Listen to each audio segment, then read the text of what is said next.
Selamlar dostlar, yeni bir Don't Starve Together rehber videosuna hoş geldiniz.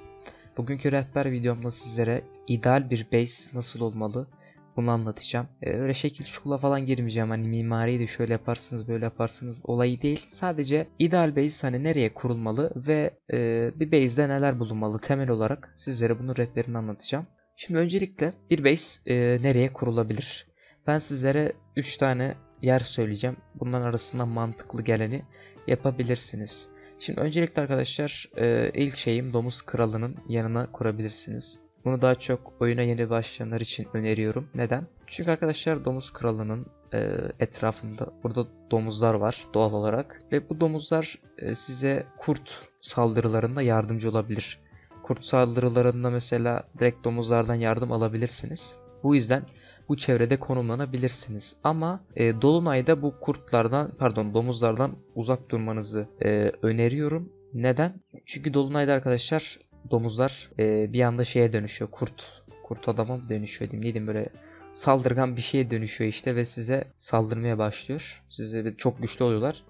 Yani bunu da söyleyeyim. Dolunay'da bu kısımlarda bulunmayın. Bakın şu anda bir kurt saldırısı var ve buradaki domuzlar bana yardımcı oluyor gördüğünüz gibi.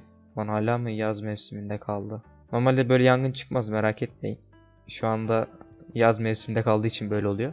Bakın görmüş olduğunuz gibi domuz kardeşlerimiz bize kurt saldırılarında yardımcı oluyor. Yani oyuna yeni başlıyorsanız bu konuma buraya konumlanabilirsiniz.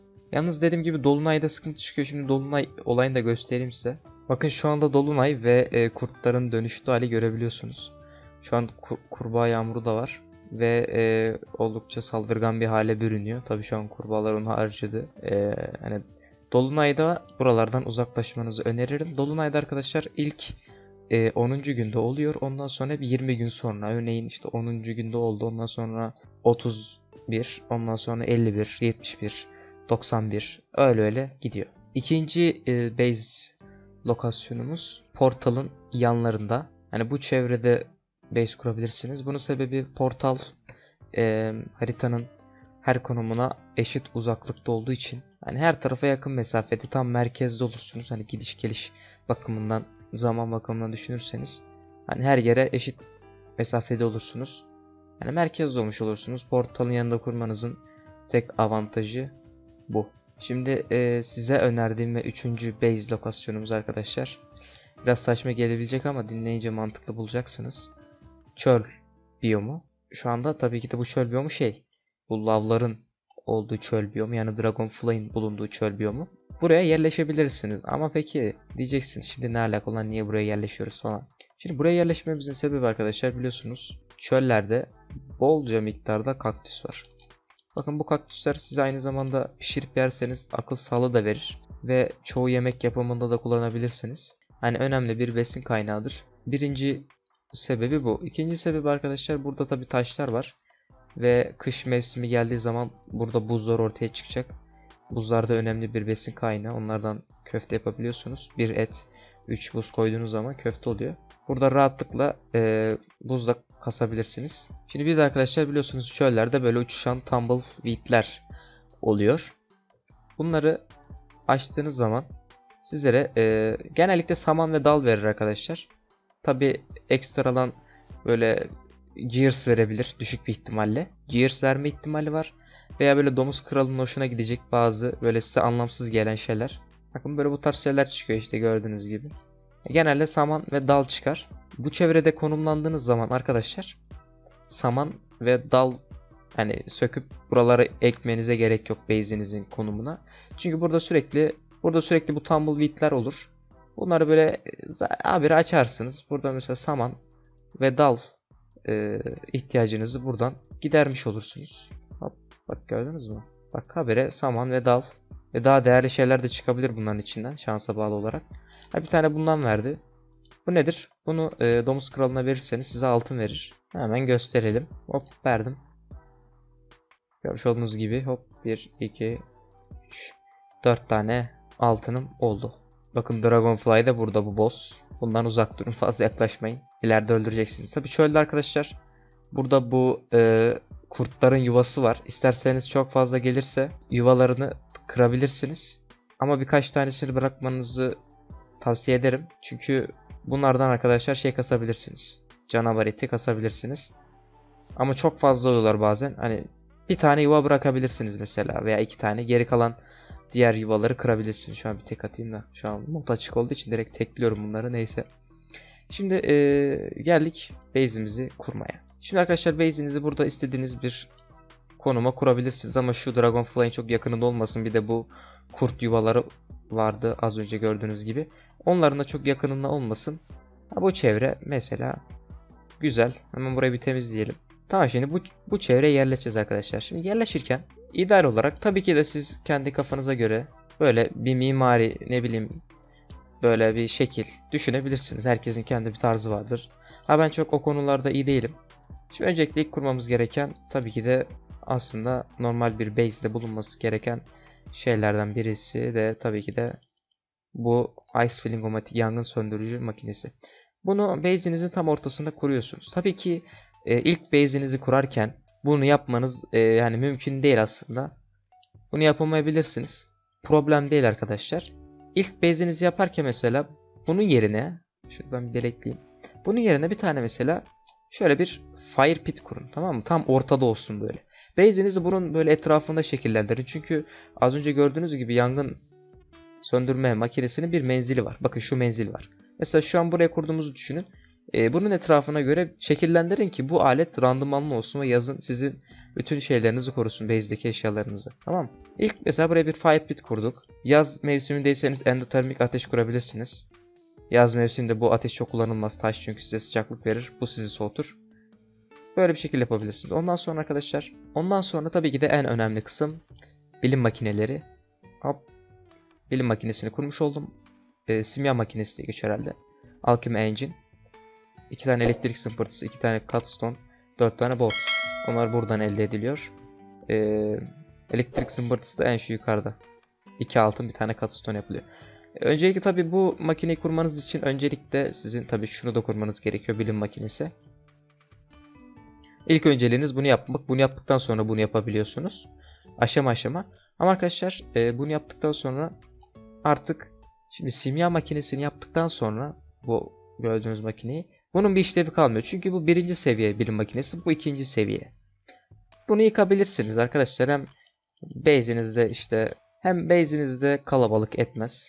Tamam, hem de bunun içinden düşen az da olsa temel malzemeler işinizi görür. Tamam mı? Biraz kâr etmiş olursunuz. Bu şekilde bunları kırabilirsiniz.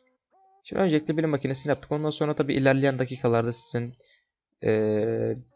büyü işine de girişmeniz gerekecek. Shadow Manipulator sayesinde girişiyorsunuz.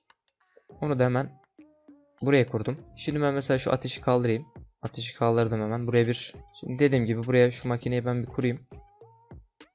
Ama siz ilk olarak tabi ortaya genelde fire pit kurursunuz, yani ateş. Çünkü bunu ilk başlarda kuramazsınız. Yanlış vurdum, dur. Yaz mevsimine yakın bunu kurarsınız, tamam mı? Şimdi böyle oldu. Peki bize ne ihtiyacımız var? Tabii ki de bir mutfağa ihtiyacımız var. Onu da food sekmesinden. Öncelikle fırınları kurun. Fırın sayısı istediğiniz gibi kurabilirsiniz. Mesela Wolfgang oynuyorsanız, çok acıkan bir karakter, 4 tane fırın kurabilirsiniz. Ben genelde ne yaparım? Ben Wickfried oynuyorum genelde. 2 tane fırın yapıyorum. Hani yetiyor. Zevk meselesi arkadaşlar. Şu anda belki yamuk dumuk da koymuş olabilirim ben o kadar çok. Aslında takıntılıyım da çok beceremediğim için bazen takıntılı olmuyorum. Siz kendi kafanıza göre artık nasıl isterseniz. Ben şu an 4 tane kurdum göstermek için. 2 tanesi de iş görür tabi yani. Ama böyle daha az olur.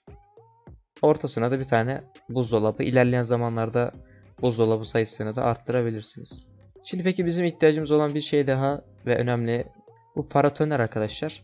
Biliyorsunuz oyunda şimşekler de var. Eğer bu aleti kurmazsanız ne olur? Base'iniz yanar. O yüzden bunu da kurmanız lazım. Bunu öyle merkez bir yere koymanıza gerek yok. İsterseniz mesela şu köşeye kurayım ben. Veya şu köşeye kurayım şöyle. Hadi şunu kapsasın mesela, örnek veriyorum. Şöyle mesela köşeye bir yere kurdum. Hani bunun menzili yüksektir. Baya buraya da kurur hani. Sıkıntı etmeyin. Bunu muhakkak kurun ki şimşek çarptığında eviniz yanmasın. Kurutma şeylerini de kurabilirsiniz arkadaşlar. Bunlar da etleri kurutmanızı sağlar. Hem etleri kuruttuğunuz zaman ne olur? Hem mesela normal meat, canavar eti değil öbürden kuruttuğunuz zaman size aynı zamanda can ve akıl sağlığı da vermeye başlar. Canavar etlerini kuruttuğunuz zaman da işte süresi uzar arkadaşlar. Hani bayatlama süresi uzar. Dolabınıza daha çok süre durur. Bunları kurma amacımız da bu. Ondan sonra tabii ki de base'inize böğürtlenler falan getirebilirsiniz.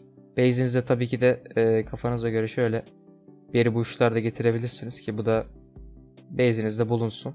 Genelde sap saman falan da getirirsiniz base'inize de. Genelde arkadaşlar base'inize sap saman falan da getirmeniz gerekiyor başka bir yerlere kurulduğunuz zaman. Ama şu anda ben Dragonfly'in bulunduğu çöl biyomuna kurulduğum için habire gelen bu tumbleweed'ler benim burada sap ve saman ihtiyacımı karşılıyor. Hop. Böyle kağıtlar da gelebilir. Wood ball'u şeyler öğretiyor size. Yani bunları böyle açarak genelde arkadaşlar sap ve saman kasabilirsiniz. Bakın şu anda hemen görmüş olduğunuz gibi 7 saman, 7 dalı elde ettim. Evet arkadaşlar, genel olarak temel bir base'in olması gereken şekil budur. Bu base sizin temel başlangıçta işinizi çok rahat görür. Hatta sonsuza kadar görebilir ama tabii ki de ilerleyen zamanlarda base'inize yeni şeyler getirtebilirsiniz. Çoğu yani artık sizin zevkinize kalmış ama temel olarak bunları yapmanız gerekiyor ve unuttuğum bir şey var.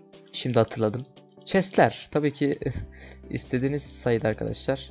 İstediğiniz sayıda base'inize chest'ler kurabilirsiniz. Şu an kusura bakmayın çok düzenli kuramıyorum. Bak base'de bulunuyordu. Mesela bir tane geldi değil mi? Hemen açtım. Hop. Gördünüz sap saman dal falan hemen elde ediyorum hani. Buraya kurulmamızın da en önemli yanlarından birisi de bu, görmüş olduğunuz gibi. Buraya istediğiniz kadar chest artık kurabilirsiniz. Kusura bakmayın ben çok dekorasyonlu bir şekilde kuramadım ama hani genel anlamıyla bir temel base'de bulunması gereken şeyler bunlar. Şimdilik rehberden bu kadar olsun arkadaşlar. Hoşunuza gittiyse aşağıdan beğenme tuşuna basmayı unutmayınız. Kanalımıza da abone olabilirsiniz. Çeşitli rehber videolarının da devamı gelecek. Hoşça kalın. Diğer videolarıma da göz atmayı unutmayın.